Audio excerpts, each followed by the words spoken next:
Sihir ini juga termasuk perkara yang merusak kehidupan. Kita semua sama-sama maklum bahwa sihir sebenarnya bukan persoalan baru. Sejak sebelum datang Islam, sihir itu sudah ada. Di zaman Yunani kuno, sihir ada. Di zaman Mesir kuno, di zaman Cina kuno, dan yang lain-lain yang serba kuno, sihir itu sudah ada. Bahkan para nabi pun, para rasul yang diutus oleh Allah Subhanahu wa ta'ala, senantiasa berhadapan dengan ahli-ahli sihir untuk menguji kebenaran dari misi yang mereka bawa.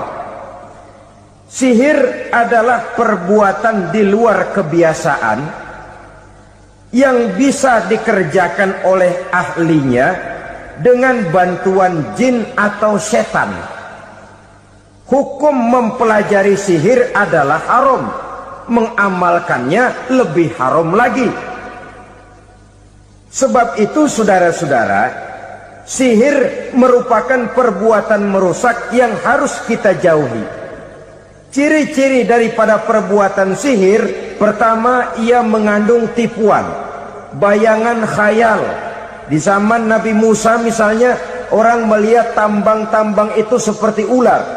Nabi Musa melayangkan tongkatnya menjadi ular-ular besar yang memakan ular-ular kecil ciptaan tukang-tukang sihir Fir'aun tadi. Lalu sihir bisa terjadi dengan bantuan jin kafir atau setan. Kemudian ciri yang ketiga, sifatnya halus dan tersembunyi. Taruh kata ada seorang ahli sihir yang mempergunakan ayat-ayat Quran sebagai jompa-jampe, sebagai baca-bacaan, itu cuma sekedar kedok. Tujuannya tidak lain menjadikan agama sebagai ketok untuk membenarkan cara yang dimurkai oleh Allah Subhanahu wa ta'ala. Satu hadis yang diriwayatkan oleh Imam Bazar dan Tabrani, Nabi berpesan, "Laisa minna man tatayyara lahu au takahhana au tukuhhina lahu au sahira lahu." Tidak termasuk ke dalam golonganku, kata Nabi, tidak termasuk umatku. Siapa mereka? Man tatayyara lahu, orang yang bertatoyur. Apa tatoyur itu? Dari kalimat toyaro, artinya terbang.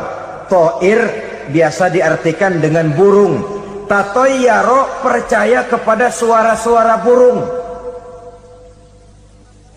Man tatayyara lahu, mempercayai, meyakini dengan benar-benar kepada suara beburungan. Kan suka ada itu, nah bunyi burung tuh, maling liwat. Maling liwat. Burung bunyi, maling liwat. Itu termasuk tatayyara lahu, percaya kepada suara burung. Kan aneh kalau suara orang nggak dipercaya, suara burung malah dipercaya.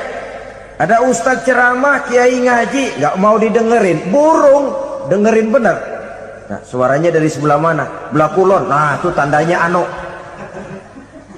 Habis dihitung-hitung. Itu termasuk tatayyara lahu. Au takahana, atau bertenung, au tukuhina, atau minta ditenungkan, au sahirolahu, atau melakukan perbuatan sihir atau minta disihirkan. Laisa minna, tidak termasuk ke dalam golonganku, kata Nabi.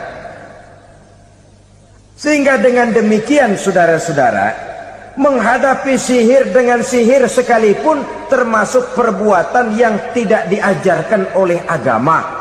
Kita kan mempelajari sihir untuk jaga diri, tidak apa-apa. Yang dilarang mengamalkannya, dilarang juga mempelajarinya. Sebab orang kalau sudah mengetahui, biasanya lalu terangsang untuk mencoba. Kalau percobaannya berhasil, biasanya terangsang untuk coba lagi dan coba lagi. Pada akhirnya ketagihan, lalu beralih menjadi profesi, apalagi itu nanti bisa mendatangkan hasil uang.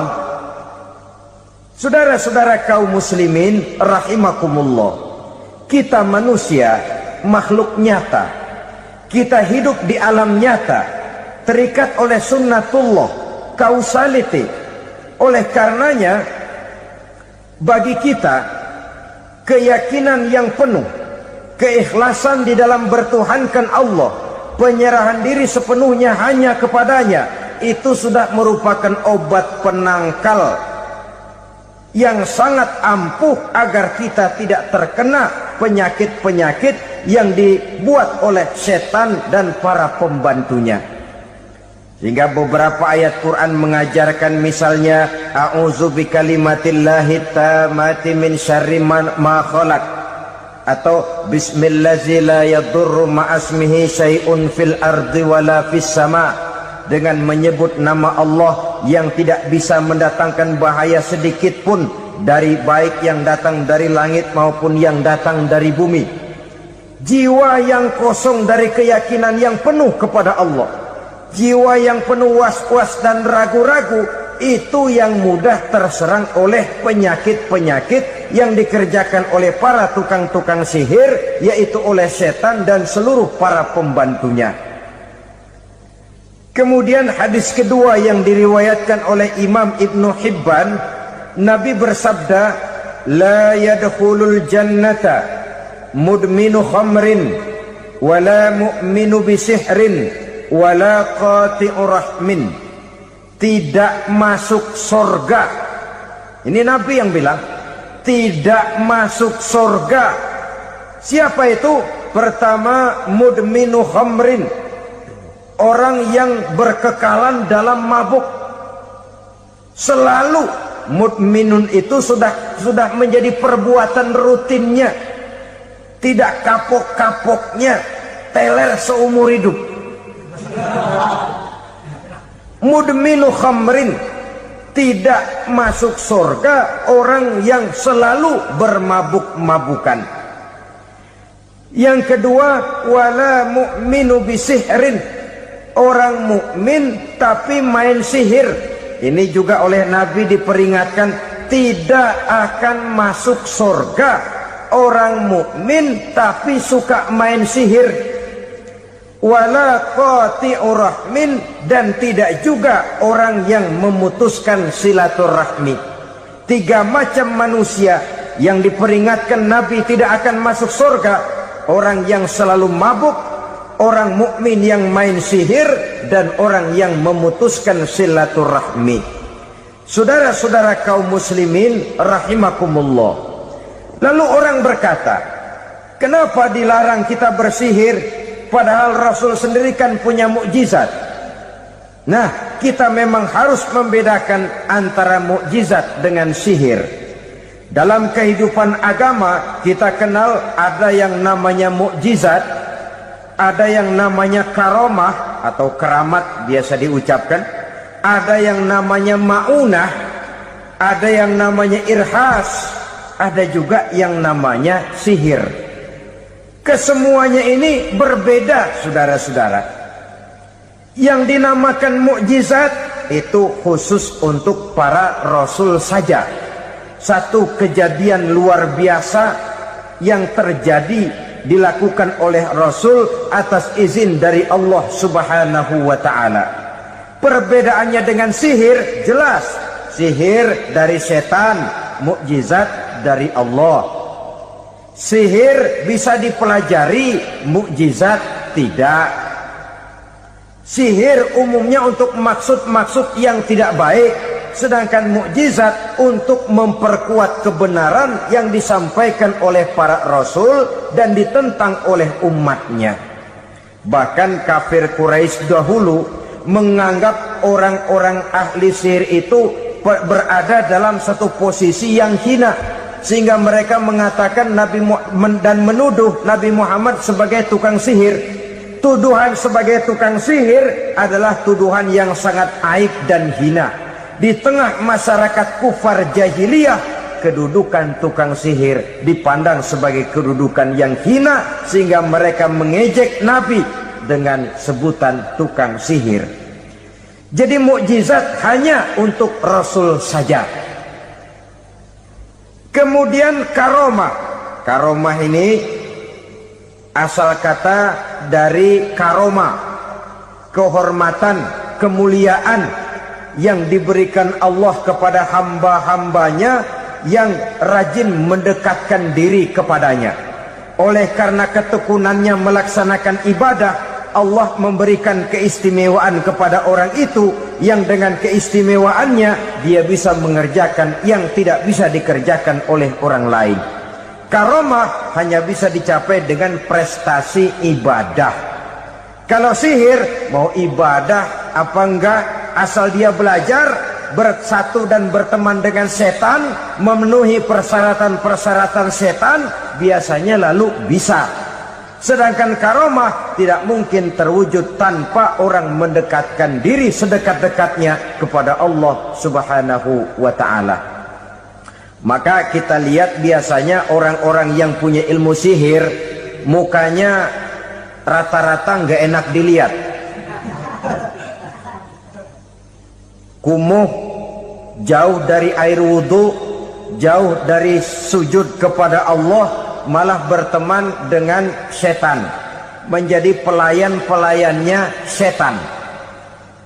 Saudara-saudara, adapun maunah, keistimewaan yang diberikan Allah kepada hamba-hambanya yang belum sampai kepada tingkat wali, tapi orang itu lebih banyak kebaikannya daripada kesalahannya.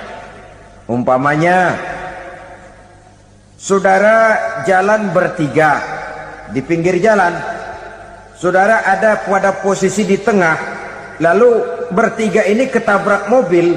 Menurut perhitungan saudara mati lebih dahulu, tapi terjadi hal yang aneh, dua teman saudara mati, saudara malah cuma luka dan lecet sedikit saja. Apa itu? Kalau kita lebih banyak kebaikannya daripada kesalahannya, itu yang dinamakan maunah, pertolongan yang diberikan Allah kepada hamba-hambanya yang lebih banyak kebaikannya daripada kesalahannya. Sedangkan yang dinamakan irhas, kejadian luar biasa pada diri seseorang pada waktu dia masih kecil, yang menunjukkan tanda-tanda keistimewaannya. Itu umumnya pada para nabi pada usia kecilnya sudah ada irhas, tanda-tanda istimewa. Jelas baik mukjizat, karomah, maunah maupun irhas berbeda dengan sihir. Sihir ini jelas saja merupakan bantuan dan persekutuan antara manusia dengan setan. Padahal setan, kata Allah dalam Al-Quran, innahu lakum aduwwum mubin, sesungguhnya setan bagi kamu adalah musuh yang sangat jelas. Saudara-saudara kaum muslimin rahimakumullah, di zaman sekarang dalam menghadapi beban kehidupan yang makin pelik, menghadapi stres yang tidak kunjung selesai, menghadapi persoalan-persoalan yang teramat berat, orang sering mencari jalan keluar kepada hal-hal yang menurut pendapatnya bisa meringankan beban moralnya itu. Pergilah dia mencari sesuatu yang dapat meringankan bebannya. Dan tidak jarang yang jatuh ke pangkuan tukang-tukang tenung, ke pangkuan tukang-tukang sihir, yang mereka itu oleh Quran dijelaskan kadzabal munajjimun walau sodaku. Tukang-tukang tenung, tukang-tukang sihir, mereka itu bohong walaupun benar. Maksudnya bohong walaupun benar, artinya kalau yang mereka kerjakan benar, itu sih kebenaran. Benar dengan kebenaran itu lain. Kebenaran, kebetulan bisa, tapi tidak untuk selalu. Apalagi kalau itu sudah membahayakan kehidupan orang lain. Jadi oleh karena itu Nabi berpesan, jauhilah daripada sihir. Kalau sudah jauhilah dari sihir, artinya ya jauhilah daripada mempelajarinya, jauhilah daripada bergaul dengan orang-orang yang ahli di bidang itu, karena dari pergaulan segalanya bisa menular. Riba alias renten, kedoknya adalah menolong orang, tapi sama juga bulu buntutnya dilepas, palanya dicekek. Menolong orang pada akhirnya menjadi beban bagi seseorang. Dan memang mencari orang-orang yang berada dalam posisi kesulitan. Biasanya di daerah-daerah di mana musim paceklik jadi lapangan kerja sulit, sedangkan urusan perut tidak bisa ditunda. Akhirnya orang terjebak ke dalam rentenir, ke dalam riba, ke dalam renten. Bunga berbunga, sehingga satu saat jumlah bunganya bisa lebih besar dari jumlah pinjaman pokoknya. Kemudian kalau juga ternyata tidak bisa dibayar, rumah jadi taruhan. Memang rumah satu-satunya, begitu rumah ditarik mulain camping. Bukankah pada akhirnya akan mewariskan kesengsaraan? Oleh karena itu, kepada kita berusahalah jangan berhubungan dengan rentenir, jangan makan renten dan riba. Kepada mereka yang melaksanakan riba, walaupun mendatangkan keuntungan materi, tapi percayalah harta yang didapat dengan jalan riba tidak akan membawa keberkahan. Manakala tidak membawa keberkahan, dia tidak akan mendatangkan ketenangan di dalam kehidupan kita. Oleh karenanya, memakan harta riba termasuk perbuatan yang merusak sendi-sendi kehidupan sosial, merusak kehidupan orang lain, merusak kehidupan masyarakat, tetangga, pergaulan, dan sebagainya. Memakan harta anak yatim dengan cara yang zolim. Nih, memang lezat. Anak yatim itu nggak tahu urusan apa-apa. Kita diamanahkan untuk mengurusinya. Kadang-kadang dibentuklah panitia penyantunan yatim piatu. Yatimnya mah tetap kelaparan, panitianya yang pada gendut.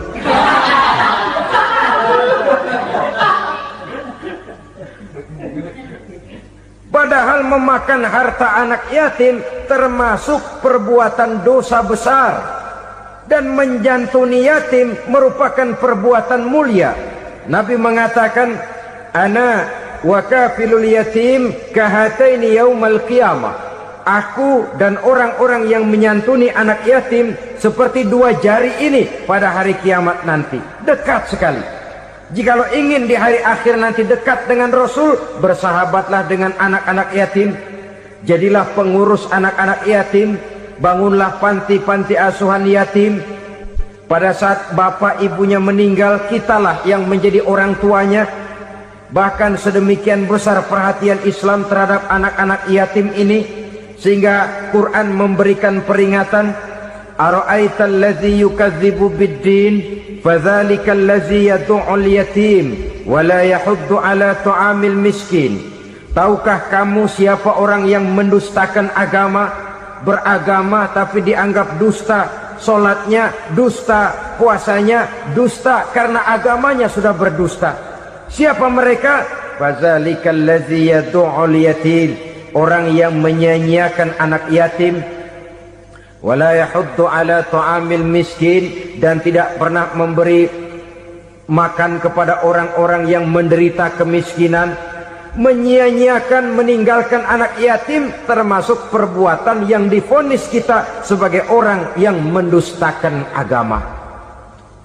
Saudara-saudara kaum muslimin rahimakumullah, maka sangat dicela mengeksploitir anak-anak yatim, menjadikan mereka sebagai kedok untuk mencari kekayaan pribadi. Tetapi jikalau ikhlas, ganjarannya sangat besar, nilai pahalanya sangat besar. Menyantuni yatim tidak hanya setahun sekali. Kalau Muharram pakai istilah lebaran yatim, dibentuklah panitia, diberilah beras, uang 45.000 rupiah, alhamdulillah. Tapi jangan lupa, si yatim tidak hidup cuma satu hari. Dia tidak hidup cuma di bulan Muharram saja. Dia hidup 12 bulan dalam setahun. Sebagaimana anak-anak yang lain, dia juga berhak punya masa depan. Dia juga berhak menikmati bangku sekolah. Dia berhak mengenyam arti dan makna pendidikan. Dia berhak membekali diri dengan ilmu dan pengetahuan seperti halnya anak-anak yang lain. Maka kita yang diberikan keluasan oleh Allah, ingatlah itu. bersahabatlah dengan anak-anak yatim, santuni mereka. Perkara setahun sekali di bulan Muharram, alhamdulillah, itu bagus bin Thayyib alias baik. Tapi tentu dan tentu sekali lagi, si yatim tidak hanya hidup di bulan Muharram. Dia hidup 12 bulan dalam setahun, 24 jam di dalam sehari.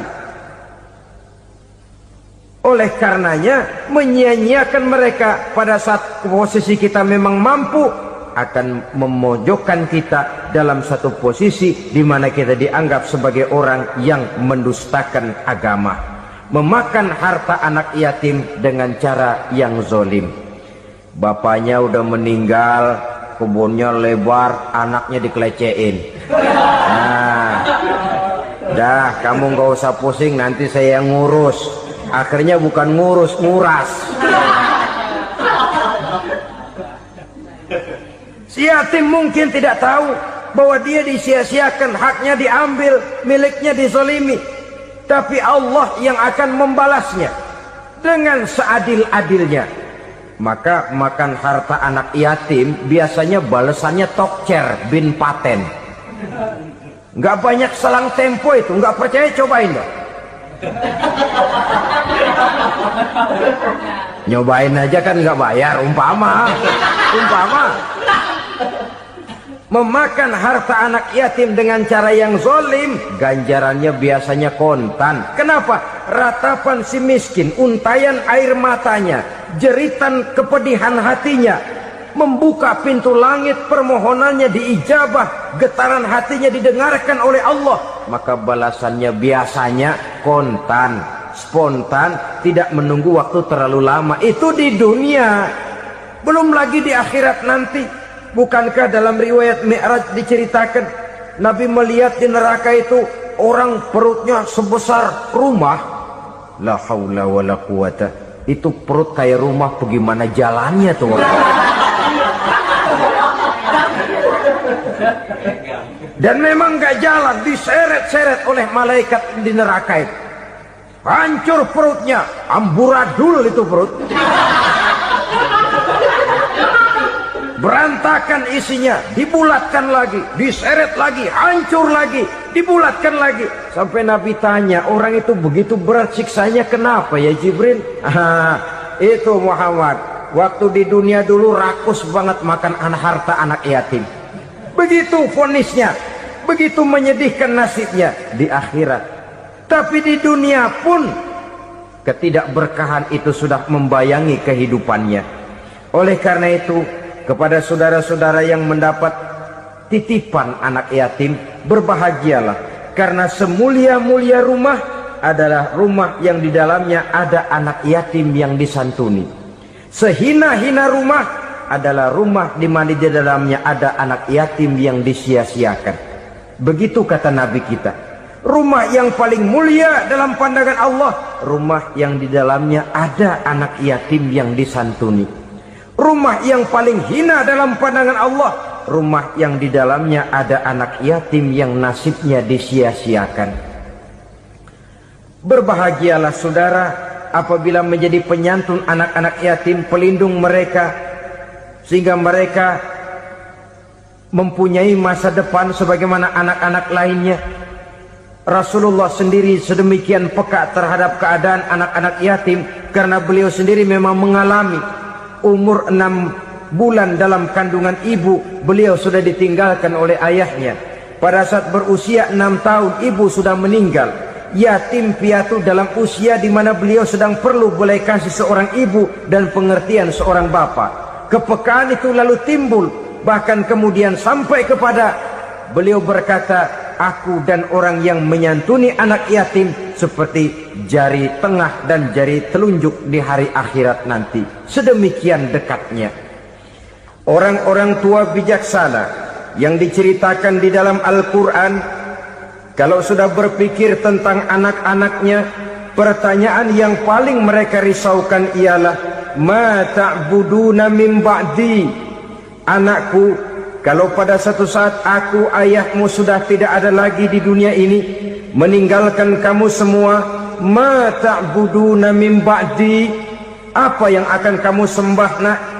Jikalau sekarang ayahmu masih mau ke masjid, masih mau melakukan rukuk dan sujud, masih beribadah menyembah Allah Subhanahu wa ta'ala, kalau orang tuamu sudah tidak ada, ma ta'buduna min ba'di, masihkah engkau mau datang ke masjid? Masihkah engkau mau rukuk dan sujud? Masihkah engkau mau menyembah Allah Subhanahu wa ta'ala? Pertanyaan ini yang dipikirkan oleh Nabi Yakub kepada putra-putranya. Pertanyaan ini yang diteruskan oleh Nabi Ibrahim kepada anak-anaknya. Pertanyaan ini yang diwariskan oleh generasi ulama salafus saleh kepada para generasi berikutnya. Bagaimana kita generasi sekarang? Kita orang-orang tua sekarang bukan berfikir ma ta'buduna min ba'di, malah yang kita pikirkan ma ta'kuluna min ba'di. Kalau bapak tidak ada nanti kamu makan apa nak? Perkara kamu nyembah apa urusan nomor 18. Yang penting kamu nanti hidup bisa makan nak.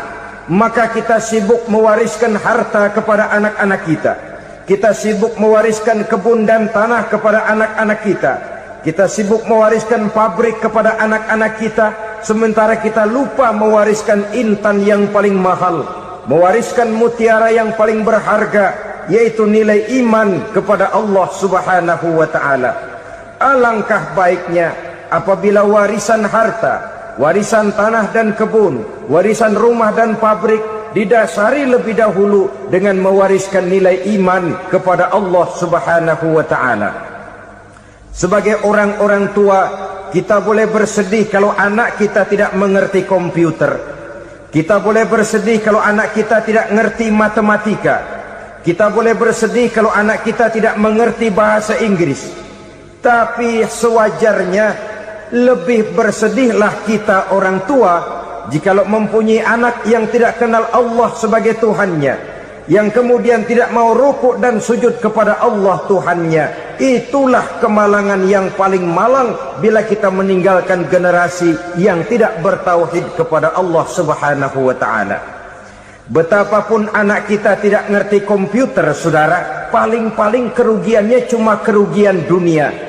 Masuk dia ke alam barzakh, munkar nakir tidak akan sempat tanya kau belajar komputer apa tidak. Kumpul dia di padang mahsyar, malaikat juga tidak akan tanya matematikamu nilainya berapa. Yang ditanya kau kenal Allah, kau rukuk dan sujud kepadanya, kau pernah datang ke masjid. Oleh karena itu sekali lagi, menjaga nilai iman tidak hanya untuk kita, tetapi juga mewariskannya kepada anak-anak kita generasi yang akan datang. Sungguh kemalangan yang paling besar apabila kita meninggalkan anak-anak kita. Mereka kita tinggalkan lemah ekonominya, itu tidak baik. Mereka kita tinggalkan lemah otaknya, itu pun akan membuat mereka tertinggal oleh yang lain. Tapi yang paling celaka, jikalau kita tinggalkan mereka dalam kondisi lemah imannya, rapuh akidahnya, tidak baik dan tidak betul keyakinan hidupnya. Oleh karena itu Nabi berpesan, jauhilah 7 perkara yang merusak. Yang pertama, syirik kepada Allah Subhanahu wa ta'ala. Menyekutukan Allah baik dalam ucapan, dalam keyakinan ataupun dalam perbuatan. Ini perkara pertama yang termasuk 7 perusak besar di dalam kehidupan. Kalau sudah jatuh kita ke lembah syirik, bagaimanapun banyak kebaikan yang kita kerjakan, berjiwa sosial, bertangan pemurah, gemar menolong orang lain, kalau memang dasarnya syirik, maka seluruh kebaikan kita akan hancur, tidak akan ada nilainya dalam pandangan Allah Subhanahu wa ta'ala. Dalam pandangan manusia mungkin kita dicatat sebagai orang sosial, gemar menolong orang lain, tidak berpangku tangan melihat orang yang mendapat kesulitan. Tapi oleh karena dasarnya syirik, dasarnya tidak mentauhidkan Allah, maka seluruh nilai kebaikan yang kita kerjakan tidak akan ada nilainya dalam pandangan Allah Subhanahu wa ta'ala. Maka jagalah iman kita, jangan sampai dihinggapi penyakit syirik yang bagaimana kecilnya sekalipun. Sekali lagi, baik syirik dalam bentuk ucapan, syirik dalam bentuk keyakinan, sampai kepada syirik dalam bentuk perbuatan, kita berhindar kepada sifat-sifat yang sedemikian itu. Karena apa? Dalam satu ayat Quran Allah Subhanahu wa taala menjelaskan, innallaha la yaghfiru ayyushraka bih wa yaghfiru ma duna dzalika liman yasha. Allah tidak akan memberi ampun kepada orang-orang yang menyekutukannya, tapi Allah masih mau memberikan ampun kepada dosa-dosa yang selain itu bagi orang-orang yang dikehendakinya. Dosa selain syirik, apabila kita bertaubat, Allah masih mau mengampuni. Tapi kalau sudah jatuh ke tempat syirik, itu sudah dosa yang tidak berampun. Taubatnya tidak lain melepas syirik, kembali kepada tauhid, berkeyakinan bahwa hanya ada Allah Subhanahu wa ta'ala, Tuhan satu-satunya, yang lam yalid walam yulad walam yakul lahu kufuwan ahad. Tidak beranak, tidak pula diperanakkan, dan tidak satupun yang dapat menyerupai Tuhan Allah Subhanahu wa ta'ala. Saudara-saudara kaum muslimin rahimakumullah, bahwa kita di zaman sekarang memang tidak menyembah berhala, ya. Bahwa kita tidak berterang-terangan mengatakan Tuhan lebih dari satu, memang. Bahwa kita tidak berkeyakinan Tuhan itu punya anak atau diperanakkan, tentu. Tapi dalam perbuatan dan i'tiqad, kita kadang-kadang jatuh tanpa kita sadari ke tempat yang bernama syirik ini. Oleh karenanya, di zaman di mana teknologi makin canggih, di mana kemajuan pembangunan makin menjangkau berbagai aspek kehidupan, diperlukan keseimbangan antara kemajuan fisik material dengan kemajuan mental spiritual. Apabila tidak ada keseimbangan, yang terwujud tentulah kepincangan, yang diawali dengan pincangnya cara kita berpikir, sehingga pada akhirnya akan mengarah kepada pincangnya cara kita berbuat dan bertindak di dalam kehidupan kita. Oleh karena itu, Nabi berpesan, jauhilah sifat syirik, karena syirik merupakan dosa yang teramat besar. Ini sifat merusak yang pertama. Yang kedua, kata Nabi, wasihra, jauhilah sihir. Sihir ini juga termasuk perkara yang merusak kehidupan. Kita semua sama-sama maklum bahwa sihir sebenarnya bukan persoalan baru. Sejak sebelum datang Islam, sihir itu sudah ada. Di zaman Yunani kuno, sihir ada. Di zaman Mesir kuno, di zaman Cina kuno, dan yang lain-lain yang serba kuno, sihir itu sudah ada. Bahkan para nabi pun, para rasul yang diutus oleh Allah Subhanahu wa ta'ala, senantiasa berhadapan dengan ahli-ahli sihir untuk menguji kebenaran dari misi yang mereka bawa. Sihir adalah perbuatan di luar kebiasaan yang bisa dikerjakan oleh ahlinya dengan bantuan jin atau setan. Hukum mempelajari sihir adalah haram, mengamalkannya lebih haram lagi. Sebab itu saudara-saudara, sihir merupakan perbuatan merusak yang harus kita jauhi.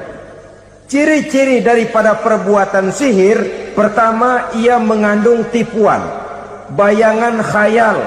Di zaman Nabi Musa misalnya, orang melihat tambang-tambang itu seperti ular.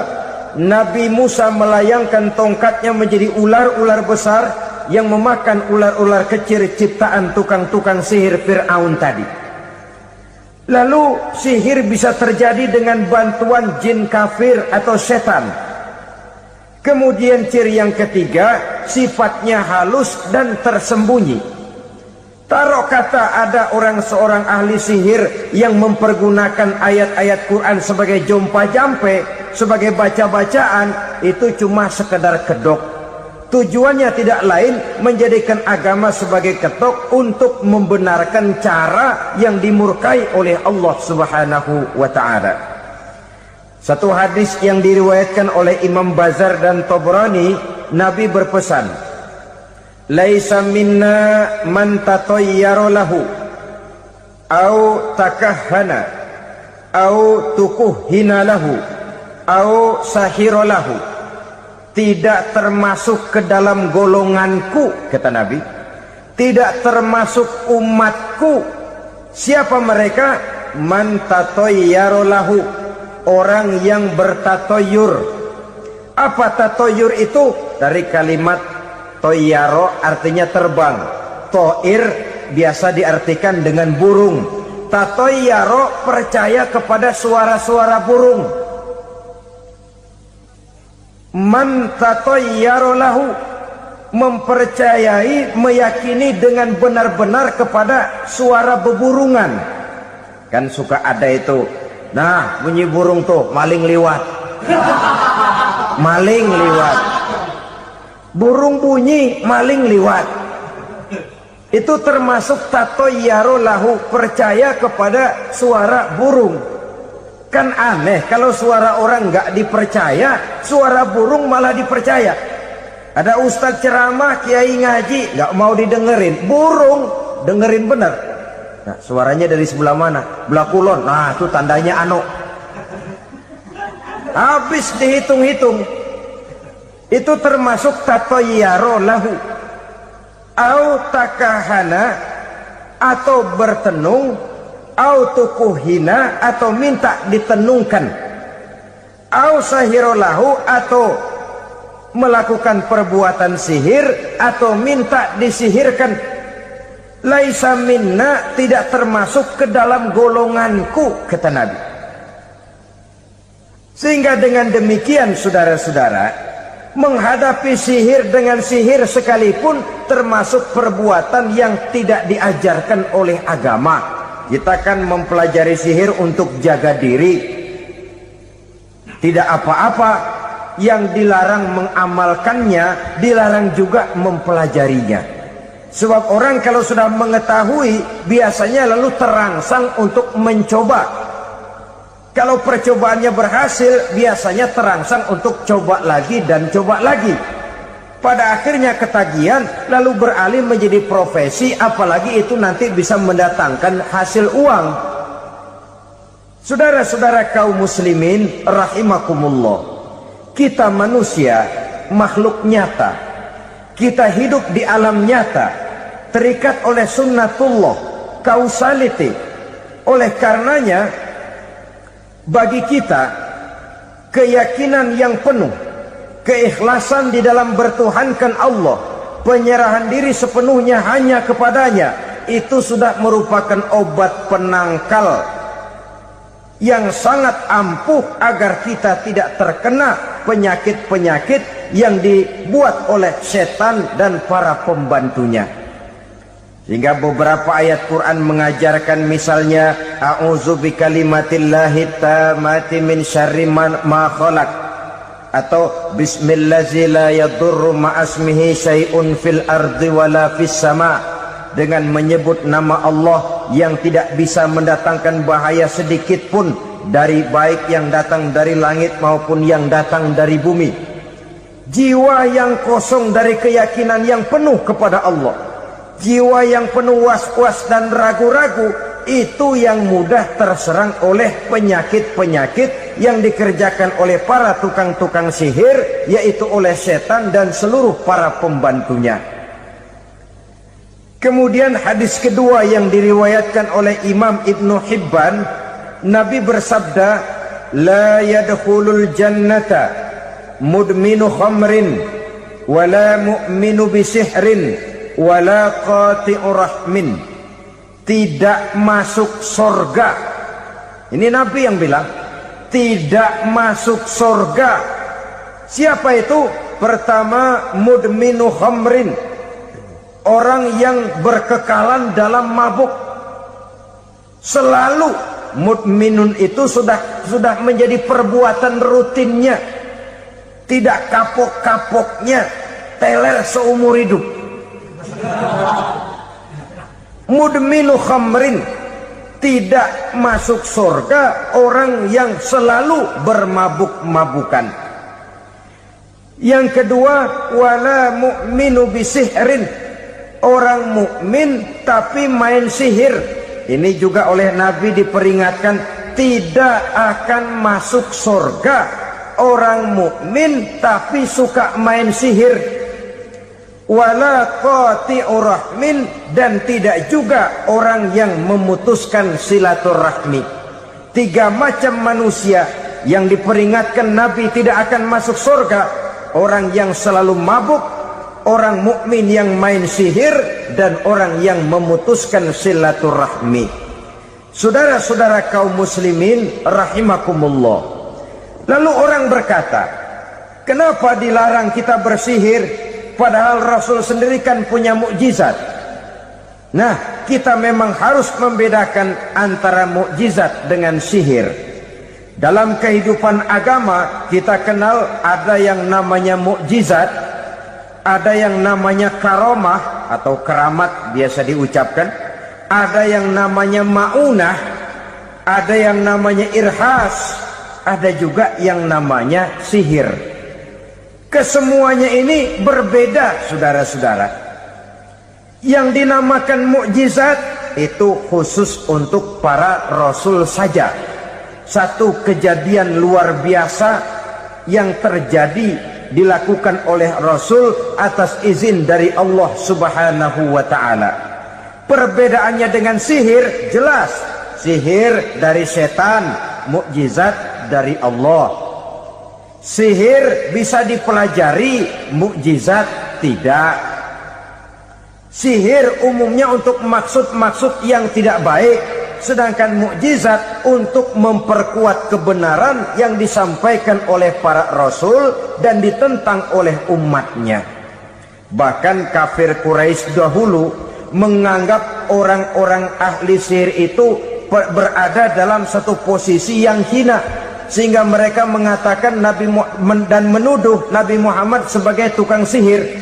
Tuduhan sebagai tukang sihir adalah tuduhan yang sangat aib dan hina. Di tengah masyarakat kufar jahiliyah, kedudukan tukang sihir dipandang sebagai kedudukan yang hina, sehingga mereka mengejek Nabi dengan sebutan tukang sihir. Jadi mukjizat hanya untuk Rasul saja. Kemudian karomah. Karomah ini asal kata dari karomah, kehormatan, kemuliaan yang diberikan Allah kepada hamba-hambanya yang rajin mendekatkan diri kepadanya. Oleh karena ketekunannya melaksanakan ibadah, Allah memberikan keistimewaan kepada orang itu, yang dengan keistimewaannya dia bisa mengerjakan yang tidak bisa dikerjakan oleh orang lain. Karomah hanya bisa dicapai dengan prestasi ibadah. Kalau sihir, mau ibadah apa enggak, asal dia belajar, bersatu dan berteman dengan setan, memenuhi persyaratan-persyaratan setan, biasanya lalu bisa. Sedangkan karomah tidak mungkin terwujud tanpa orang mendekatkan diri sedekat-dekatnya kepada Allah Subhanahu wa ta'ala. Maka kita lihat biasanya orang-orang yang punya ilmu sihir, mukanya rata-rata nggak enak dilihat. Kumuh, jauh dari air wudhu, jauh dari sujud kepada Allah, malah berteman dengan setan, menjadi pelayan-pelayannya setan. Saudara-saudara, adapun maunah, keistimewaan yang diberikan Allah kepada hamba-hambanya yang belum sampai kepada tingkat wali, tapi orang itu lebih banyak kebaikannya daripada kesalahannya. Umpamanya, saudara jalan bertiga, di pinggir jalan, saudara ada pada posisi di tengah, lalu bertiga ini ketabrak mobil.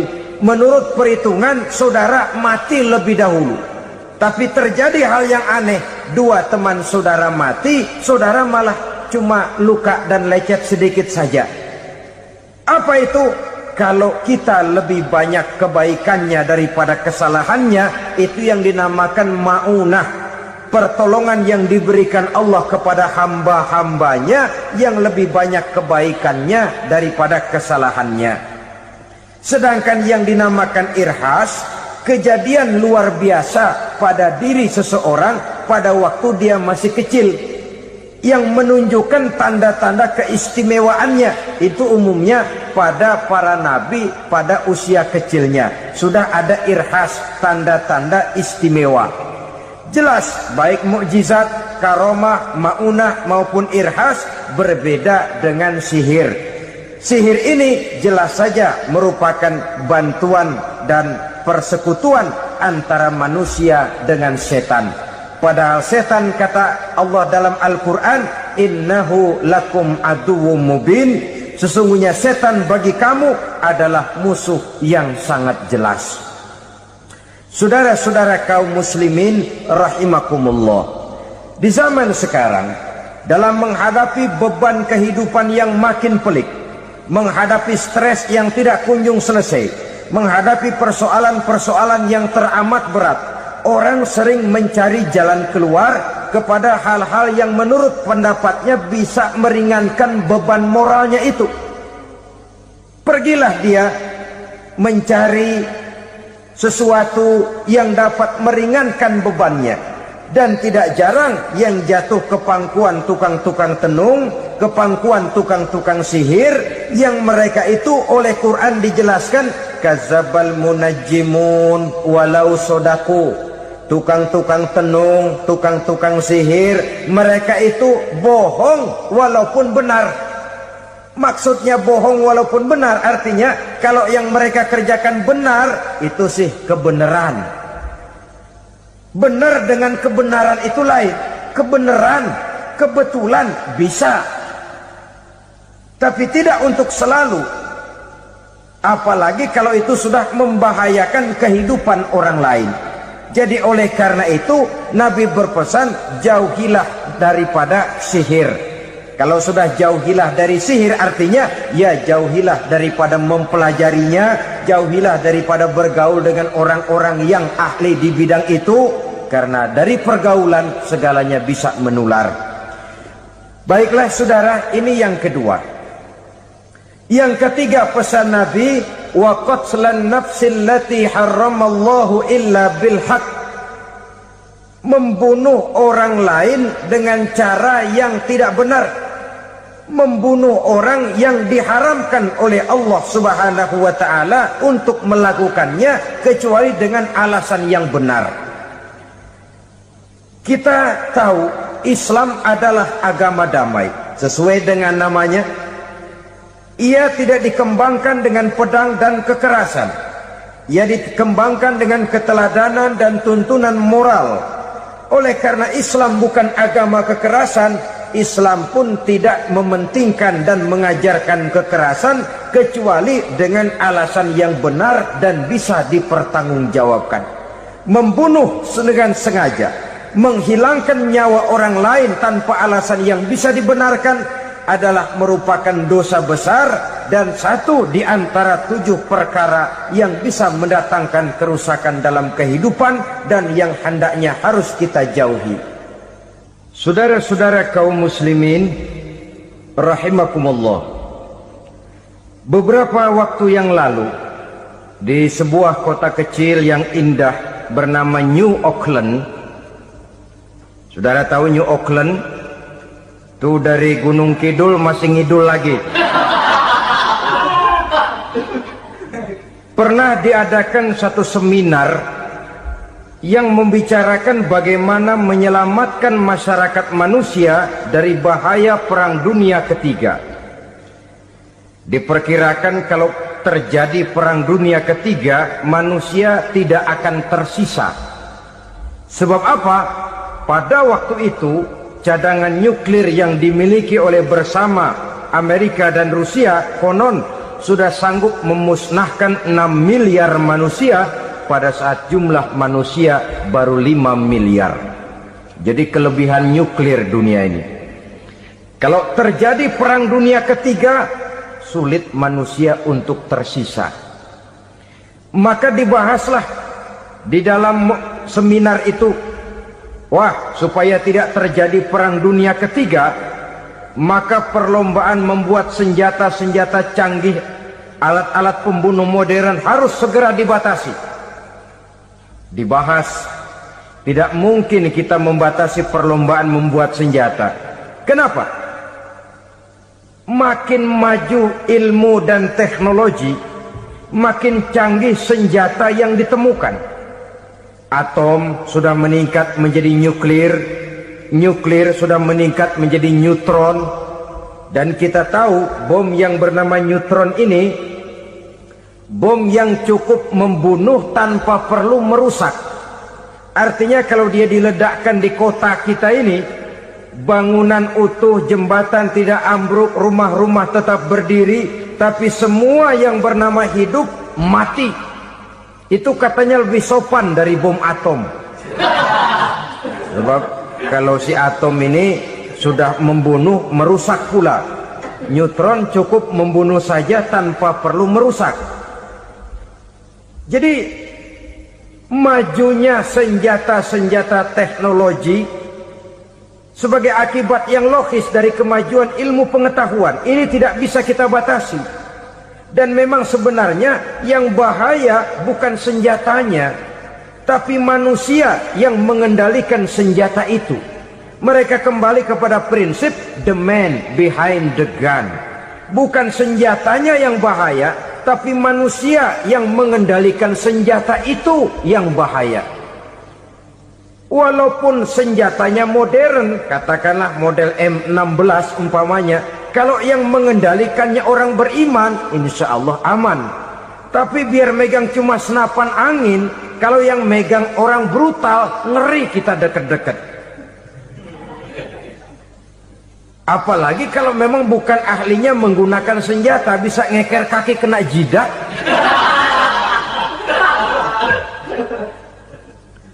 Mereka kembali kepada prinsip lama yang tetap baru. Bukan senjatanya yang harus dibatasi, manusia yang mengendalikan senjata itu yang perlu dibicarakan. Nah, kalau begitu, agar manusia tidak mempergunakan senjata sewenang-wenang, apa yang harus kita lakukan? Ya, manusianya harus bermoral. Ya, tapi moral yang mana? Di dunia ini banyak ajaran tentang moral. Itu pun mudah saja. Di sini kan kita undang saja ahli dari berbagai agama untuk membicarakan konsep perdamaian menurut agamanya masing-masing. Baik, setuju itu, setuju. Maka tampillah para ahli agama, mereka kembali kepada prinsip moral daripada konsep yang terkandung di dalam ajaran agama untuk menegakkan perdamaian.